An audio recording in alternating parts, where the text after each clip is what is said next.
Hello guys, welcome back to my YouTube channel AS creation. तो आज हम बात करने वाले हैं क्लास 11th के chapter number second basic accounting terms. तो सबसे पहले आज हम बेसिक टर्म्स जानेंगे। यहीं से आपके क्लास 11th की स्टार्टिंग होती है कि जब तक आपको बेसिक अकाउंटिंग टर्म्स नहीं पता होगा तब तक आप कुछ आगे नहीं कर सकते अकाउंट्स के अंदर। तो आज हम इसी के बारे में जानेंगे कि बेसिक अकाउंटिंग टर्म्स होती क्या क्या है। तो सबसे पहला आपका आता है बिजनेस ट्रांजेक्शन। तो ये दो वर्ड है, एक है बिजनेस, एक है ट्रांजेक्शन। सबसे पहले हम ट्रांजेक्शन के बारे में जान लेते हैं। ट्रांजेक्शन होता क्या है? किसी भी चीज़ का लेना देना करना, ठीक है। किसी भी चीज़ का क्या करना, लेना और देना करना, ठीक है। कि सपोज करो कि राम ने क्या किया, राम से हमें पैसे लेने हैं, तो राम से जब हमें पैसे लेने हैं तो एक क्या हो जाती है, ट्रांजेक्शन हो जाती है। राम को मैं पैसे दूंगा, वो भी एक ट्रांजेक्शन है, ठीक है। तो ट्रांजेक्शन ये हो गई। अब वो बिजनेस की ट्रांजेक्शन से मतलब क्या है? बिजनेस की ट्रांजेक्शन क्या होती है कि जो दो पार्टीज, जो क्या होता है, किसके बीच में होता है? बाय टू पार्टीज, ठीक है। किसी भी दो पार्टीज के बीच में हो सकता है। तो सबसे पहला बोल रहा है it means financial transaction or event enter into by two parties. इसमें क्या होता है कि जो फाइनेंशियल ट्रांजेक्शन होती है या कोई भी इवेंट होता है, ठीक है, वो किसके बीच में होता है? दो पार्टीज के बीच में होता है। And record in the books of account. और हम इसको रिकॉर्ड कहाँ पर करते हैं? Books of account. Books of account में आपकी 8 बुक्स होती है।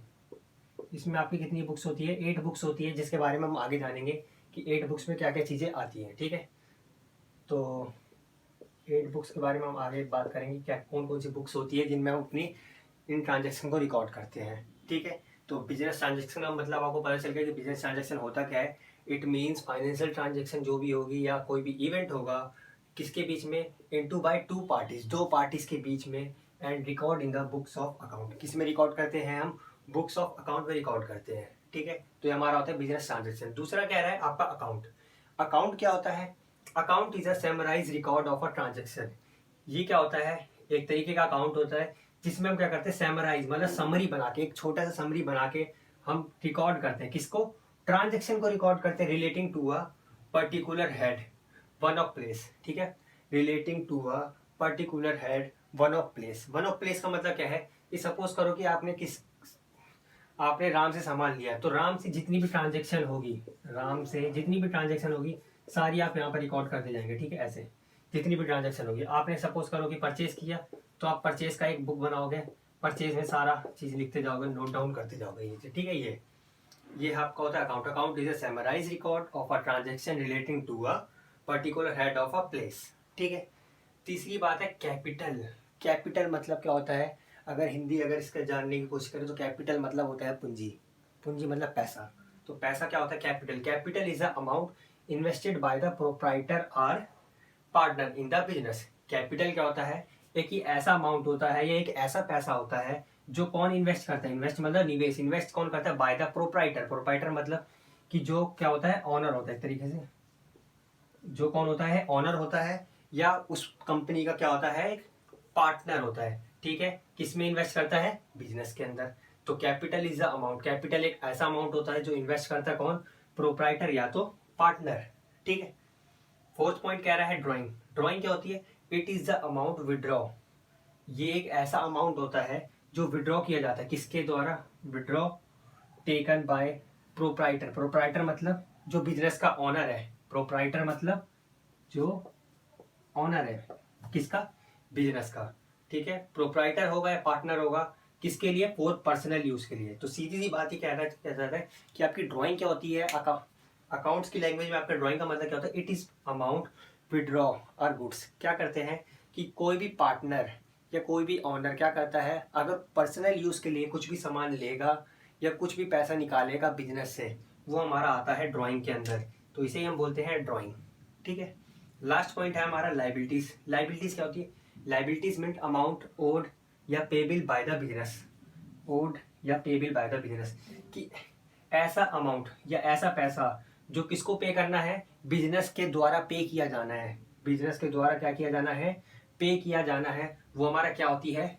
लाइबिलिटीज, ठीक है। तो लाइबिलिटीज हमारी 2 टाइप्स की होती है। एक होती है हमारी नॉन करंट लाइबिलिटी, एक होती है हमारी करंट लाइबिलिटी।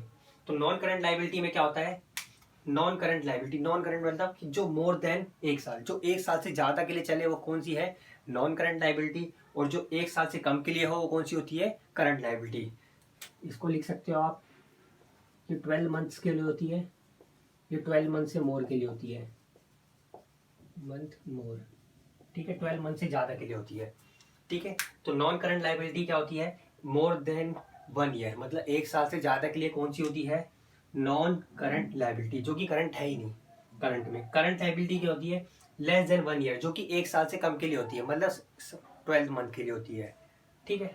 तो आगे हम बात करते हैं, assets are the those properties owned by the business. ये क्या होता है कि असेट्स क्या होती है, ये हमारे किसी भी बिजनेस की, हमारे किसी भी बिजनेस की क्या होती है, प्रॉपर्टीज होती है। प्रॉपर्टी में आपका क्या क्या आ जाएगा, इसमें आपका आ जाएगा लैंड, बिल्डिंग, मशीनरी, एक्सेट्रा, और भी अदर चीजें आ सकती है, ठीक है, ठीक है। और दूसरा कह रहा है they are the economic resources of the business. ये क्या होता है हमारा, एक तरीके से बिजनेस का क्या होता है, एक इकोनॉमिक रिसोर्सेज। ये हमारा क्या होता है, एक बिजनेस का इकोनॉमिक रिसोर्सेज होते हैं, क्या चीज, असेट्स। तो समझ आ गया असेट्स क्या होता है, assets are the properties owned by the business. Assets क्या होती है, ये हमारी प्रॉपर्टीज होती है, किसकी, किसी भी बिजनेस की, ठीक है। They are the economic resources of the business, ये हमारे बिजनेस की क्या होती है, एक रिसोर्सेज होती है, ठीक है। तो इसके हमारे 3 पॉइंट बनते हैं, एक होता है नॉन करंट असेट्स, एक होता है करंट असेट्स, एक होता है फिक्टिशियस असेट्स। तो सबसे पहले हम बात करते हैं नॉन करंट असेट्स के बारे में।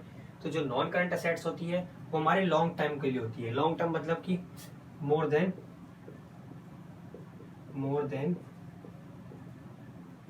1 ईयर, ठीक है, ये 1 साल से ज्यादा के लिए होती है।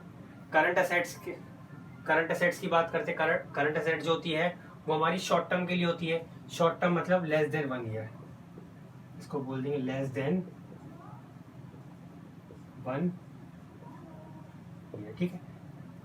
देन लास्ट क्या आता है हमारा, फिक्टिशियस असेट्स। फिक्टिशियस असेट्स हमारी वो असेट्स होती है neither tangible assets nor intangible, ना ही वो टेंजिबल होती है, ना ही वो कैसी होती है, इंटेंजिबल होती है। और टेंजिबल और इंटेंजिबल के बारे में हम आगे बात करेंगे, ठीक है, आगे चर्चा पे लाएंगे कि हमारे टेंजिबल और इंटेंजिबल असेट्स होती क्या है, ठीक है। तो आपको इस असेट्स के बारे में पता चल गया, असेट्स हमारी क्या होती है, ये बिजनेस की हमारी प्रॉपर्टीज होती हैं, ठीक है। दे आर द इकोनॉमिक, और ये कैसे रिसोर्सेज होते हैं, एक तरीके से इकोनॉमिक रिसोर्सेज होते हैं। दूसरा तो इसमें 3 पॉइंट आते हैं, 3 क्या क्या होते हैं, एक होता है नॉन करंट असेट्स, एक होता है करंट असेट्स, एक होता है फिक्टिशियस असेट्स। तो नॉन करंट असेट्स में लॉन्ग टर्म आता है। तो हमारा फिक्टिशियस असेट्स तक हो गया था। तो हम बात करते हैं अब रिसिप्ट्स की। रिसिप्ट्स क्या होती है, रिसिप्ट मतलब रिसीव होना। रिसिप्ट मतलब क्या होता है, हमें कोई भी चीज रिसीव होना। It is the amount receive or receivable for selling assets. क्या करोगे जब आप किसी भी असेट्स को बेचोगे, असेट्स में मैंने आपको बताया भी क्या क्या आ सकता है आपका, लैंड, बिल्डिंग, ठीक है, यहाँ पर मैंने अभी लिखा था लैंड, बिल्डिंग, मशीनरी एक्सेट्रा। तो असेट्स में अगर आप कोई भी असेट्स बेचते हो या आप गुड्स बेचते हो, गुड्स मतलब कि आपका जो भी सामान है, जैसे आपका फर्नीचर का बिजनेस है तो आप फर्नीचर के आइटम्स बेचोगे तो उसमें गुड्स आएंगे। तो अगर आप गुड्स को बेचोगे या कोई भी सर्विस दोगे तो उसके बदले आपको कुछ ना कुछ रिसिप्ट मिलेगी। तो रिसिप्ट हमारी 2 टाइप्स की होती है, एक होती है हमारी रेवेन्यू रिसिप्ट, एक होती है हमारी कैपिटल रिसिप्ट, ठीक है। तो रिसिप्ट का मतलब समझ आ गया, it is the amount receiving or receivable. ये एक ऐसा अमाउंट होता है जो हमारा सेलिंग के टाइम रिसीव होता है, या तो वो असेट्स को बेच के होगा या तो गुड्स और सर्विस के टाइम पे मिलेगा, ठीक है। और ये 2 टाइप की होती है, एक रेवेन्यू रिसिप्ट होती है और एक कैपिटल रिसिप्ट होती है। आगे हम बात करते हैं, आगे हमारा 8th पॉइंट है क्या, एक्सपेंस। एक्सपेंस में क्या होता है, expense is the cost incurred for generating revenue. क्या मतलब है इसका, एक्सपेंस, एक्सपेंस क्या होता है, एक्सपेंस एक ऐसा खर्चा होता है जो कि किसके लिए होता है, जब हम रेवेन्यू जनरेट करते हैं। जनरेट मतलब कि निकालना, कि कैसे तरीके से निकाल सकते हो रेवेन्यू। रेवेन्यू को हम क्या बोलते हैं, एक तरीके से इनकम।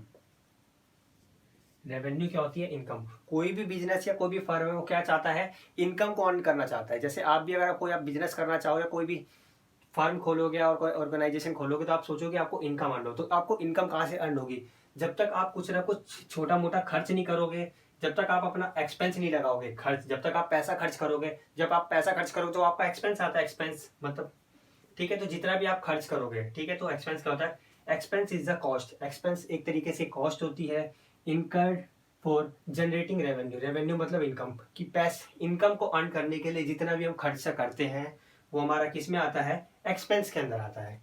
लास्ट पॉइंट कह रहा है income. Income is the profit. Income income क्या होती है, income is the profit.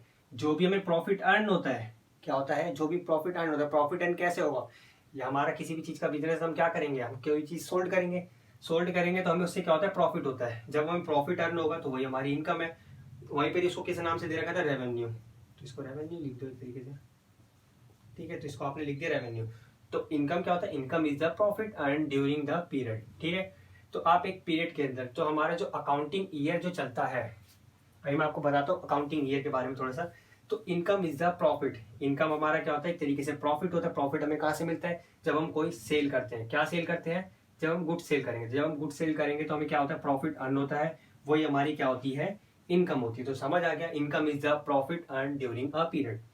In other words बोले, difference between revenue and expense.